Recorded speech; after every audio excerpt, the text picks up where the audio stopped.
Bueno, hola, Madrid. ¿Cómo estamos? How are you guys? Had enough caffeine to dig into output and not output, outcome-based development? I hope so that yes. So I'm going to start, and I have been presented already, so there's not much more to say. My name is Ginte. I'm from Lithuania. I live in Barcelona, so if there are any Barcelonians, feel free to connect and let's do coffee later, or let's create our product bunch of people. And without further ado, let's start. I would like to get to know a little bit the audience, so I'm going to ask several times for you to raise the hands, okay? I hope that's not a problem. Who are the product managers in here? Please raise their hands. Whoa, a lot. Okay, I'm going to ask, have you heard about outcome-based development? Wow, less. Okay, that's good. Any developers? Okay. Have those three people heard about outcomes?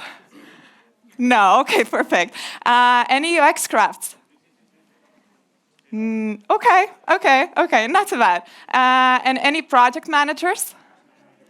None. Wow, that's good. Okay.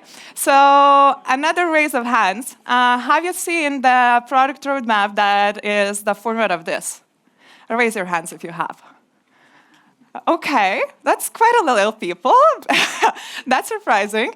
Fun fact, the ones that seen it, do you know that it comes from the waterfall? And actually, that was a surprise for me because I always associated it with Agile. Apparently, it comes from the waterfall. And that can actually make sense because it comes from the times when we were delivering the software in the CDs. And in the CD, it makes sense. You need to deliver everything on the specific date. And you have all the features time to that, because it's not like one day you're like, oh, we forgot to add this, we need to fix it or something. It's not like you're going to be able to release something into the city when they're already on the customer's desks, right? So that happened. The product world has changed. Now we are releasing daily. We can release weekly, depends on the company, sometimes monthly, sadly.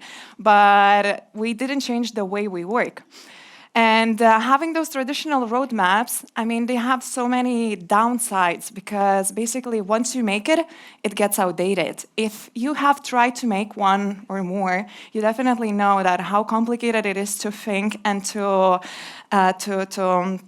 forgot the English word, to estimate how much time it's going to take to deliver you some feature without even knowing the tech discovery yet, maybe, because we do commit, oh, in the Q3, we're going to be delivering this feature, and you're like, okay. And the downside of that is that the items are getting moved. They get deprioritized. We get the legal commitments that you need to put on the roadmap, so everything changes. And at the end of the year, what you planned in the beginning of the year, it's not the same, first of all. And in my opinion, one of the worst things with the traditional roadmap is that we are focusing on the features and not on the problems that we are solving. Or if you have, let's say, problems, but you focus for a year up front, and you put, okay, in Q1 we're working on this, in Q2 working on this, and then the next year, Q1, we're working on this. By the time you come to the Q1 next year, you're like, is it relevant? And most likely, you're not going to ask yourself, you're just going to jump into development because you already promised to your stakeholders that you're going to be delivering this feature on that date. And that puts you in the situation that you're not solving the real customer problems. And for sure, you're not using the latest technology because you're focusing on the features and not the solutions that you're going to be delivering later. It's like, okay, I'm going to deliver this feature, but does it actually solve the user problem? Does it bring the value? Not necessarily. So I'm going to stop here because for me personally, in the beginning, and still now, sometimes I mix outcomes and outputs, and it was quite hard to understand in the beginning. So which one is outcome? Which one is output? So outcome is the goal and the value that we are aiming for the business or for the customers. And the output is the action, how we're going to be achieving that. Some examples. So for example, the outcome, it could be increased customer satisfaction. And best if you can put on the measurable result, like 10%. And how you're doing it, that's the output, which is online ordering system. The other example could be increase organic traffic. That's a bit more technical, but how you would be doing it, for example, creating the sitemap for the website so you would get more customers, more indexes, and etc. I hope everybody now has more or less an understanding what is outcome, what is output, and we can check the difference between the roadmaps. So as you can see in the example, one of the biggest difference is that in outcome, yeah, I told you I need to think as well, like outcome or output. So in outcome-based development, there is a new element that appears, it's a metric. Because we aim to optimize, we continually aim to optimize for the metric, for the result, for business value for the customer.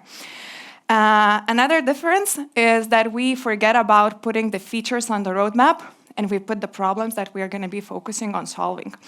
And the third difference is that we are not planning Q1, we are focusing on this problem. We have the problems, we know which ones are the most important ones, and we prioritize them. But I mean, now, of course, it has some sort of time limit because the stakeholders are going to be asking you, so when are you going to be delivering this?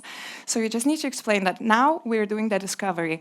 Now we're already like looking what could be the potential outcomes. Now we are validating the idea. So as long as they are updated to that and you have like more or less time frame of a couple of months, let's say, or so, it is fine. While in the traditional roadmap, we have the feature that we're going to be delivering in sprint 1, in sprint 2, in Q1. And that actually makes us feel rather like project managers instead of product managers, where you're actually digging into what problem do I need to solve so to bring the value for the business. Okay. So the theoretical part, then, the main question now probably is like, so what do I do, right? So I'll start with the spoiler alert that it's not going to be easy because the change is not easy in general, and this is a big change because you're changing the big part of the organization, you're changing the way of working. I must say that in the beginning for me it was also like, complicated to imagine how it all works and how the organization can be from the feature factory to become a product-based. And I want to share the tips, or I don't know if you call it a tips, but basically what is important that would help you to shift to outcome-based development. So my personal opinion, and I hope a lot of you will agree, that in order to go outcomes, the whole team needs to have the same point of view. Because if you have a team and the people are looking to different directions, it's hard to go to the finish line. Imagine like there is a group of 5 people running and all of them are going different directions and the finish line is there. So it will take a time, right? So when the team is focused and they know what is outcomes, they are focused on problems as well, it's way easier because it empowers as well the team to own the problem, and all of them are on board and you're going to the same direction. Another thing is important to experiment, because when you don't have a set feature on the roadmap, you don't know what you're going to be delivering. So you're analyzing the problem and you will come up with different solutions how you can solve that problem. So you need to experiment and validate. And I know a lot of us are probably with the roadmap that is full for the year up front, right? And you're like, oh my God, I have no time to build, to experiment. The important thing is that you don't need to build to experiment, because there are a lot of tools that you can use to validate your ideas. And actually, in fact, the sooner you discard the ones that are not suitable for you, the better it's going to be for you and for your team. So validation tools. Normally, I don't know if it's normally, but it's easier when you have the user research team on board, which will help you to validate the ideas. So involve them and do that together. In case you do not have the user research team, or even if you have, the idea is to know that there are so many different tools to validate your ideas. Before that, you need to know what are you trying to figure out. Is it a market question? Is it a product question? Once you know that, you can go for user testing, you can do prototypes, you can do surveys, you can do user interviews, whatever. So basically, just try to validate the idea and to discard as soon as possible the ones that are not relevant for you and not going to bring the value. And I promise, like the more you do the validation, the more you get to know your product and the problems and what works, what not, with the iterations, it gets easier. You look at the ideas and you're like, this is not going to work. So you get more confidence to discarding them. Another thing is to follow the goals and OKRs. In case you don't know what is an OKR, so it's objective and key result. So basically you set the the goal where you want to go, and you line up the actions, how you're going to be achieving it. Why this is important? The goals of organization is going to help you, first of all, have an idea what do we want to achieve. Second of all, a very important point, to get the stakeholders buy-in. Because if you're going and saying, like, look, this is the organizational goal, and we want to achieve it by doing this, they're definitely going to be like, yeah, that sounds like a good idea. But if you come and you say, hey, we want to achieve this, we thought about maybe nothing, what are we going to achieve, but we just want to do that, it's harder. The OKRs are important for you, so you would have a possibility to stay on track, because with the product world is busy. We're doing a lot of things. We have a lot of discussions. Most likely, a lot of times you're having different topics, a lot of context switching. So you get lost. So if you have your OKRs, you know what you're optimizing for, and you're staying on track. No goals, no OKRs. That can happen that your organization doesn't have that. And I've been in an organization that didn't communicate non-goals, neither OKRs, or it was like very vague and we were not sure what to do. Not a problem, because you're working with the team, you're not alone. So bring your team together and sit down and think what could be the thing, the goal that you would like with your team to achieve for your product. And once you have that, it's going to be easier for you to stay on track. So another thing that in case, it didn't work out very well, you can also ask, or not necessarily didn't work out, but to align if the other people are on the same page, you can talk to your senior leadership. Maybe they have ideas what they would like to track, although there are no official things already announced from the top down. And what matters is to be patient. To be patient because, as I mentioned before, the change is huge. To change the way the organization works, it's not a one-day change. And if you would be doing this like, okay, I have a traditional roadmap, I just clean everything off, and then I just put my problems, and then you come to the work next day and you're like, am I getting fired? And that's definitely not where we want to end up, right? We want to change, but like step by step. And iteration also is a key, because with the iteration you get more experience, more understanding of what works, what not, and most important, you get the data, and you see what kind of things impact your measurable results. And going step by step is important, as I just mentioned, but what I wanted to say is, I forgot what I wanted to say, but that's not a problem, right? I remembered. So step by step lets you grow. And another thing is that we do use Agile in product development. And I don't know why, but people rarely think about it, that we can use Agile in the changes, in the process of the change. So with that, I would like to share our Ocado technology experience, how we started thinking outcomes instead of the outputs. And I will start from the place why we did that. So that happened because our product organization was and is still growing. The product organization itself is semi-young, let's say. So we are figuring out the ways how we are working.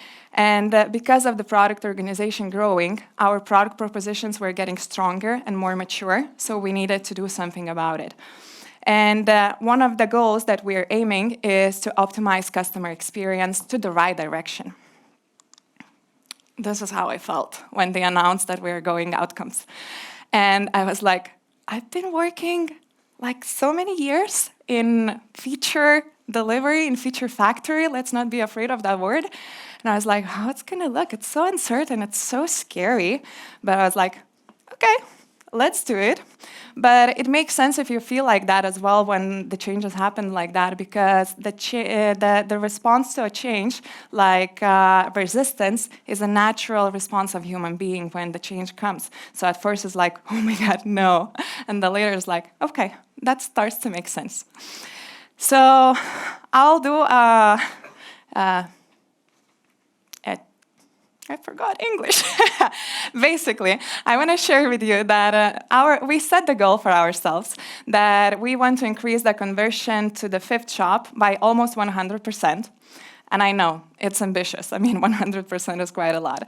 But I'm not going to tell you now yet if it's going to be a success. It was a success or not, because I want to tell you what we did in order to do that and how we were approaching the change. So we started from the workshop, and the workshop was, excuse me.